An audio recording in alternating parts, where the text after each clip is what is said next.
This just in from a Virginia courtroom. A judge has just set a February 9th sentencing date for former Trump campaign chairman Paul Manafort. Today, the judge also dismissed the 10 deadlocked criminal counts from Manafort's July trial, and also told him he could get credit for his cooperation with Robert Mueller's investigation.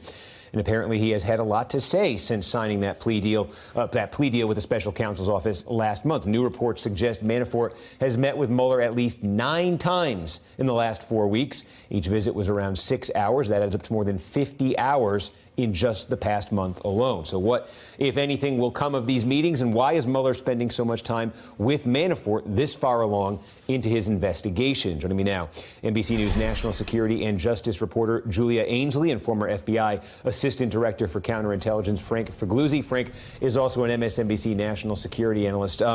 Julia, before we get to the issue of cooperation and Mueller of all that, just the dramatic scene in the courtroom today. I think we have a certain image of Paul Manafort. We've seen the pictures.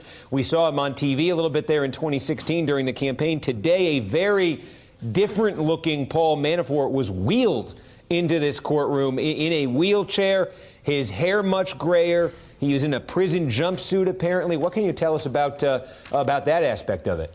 Right, Steve. I mean, I just remember in August, just a few months ago, seeing Paul Manafort come in every day in a nice suit, ready to go. For my colleagues who are inside the court today, they say he's much grayer, as you point out, and he was wheeled in wearing only one shoe. It could be perhaps he has a problem with his other foot. But his lawyer, Kevin Downing, who you see there, made the point that he has significant health concerns, and that part of this is because of his incarceration agreement. He's in Alexandria, and it seems that part of that has been in a confined situation where he needs to be moved to another prison, someplace that could better care for these health concerns. It seems that he has deteriorating health. Now, this February 9th sentencing date could be good news for him. The fact that that isn't too far off and that it seems that he's already cooperating to such a large extent may mean that the government thinks they'll be able to get as much from him as they need by then. Love to hear Frank's thoughts on that.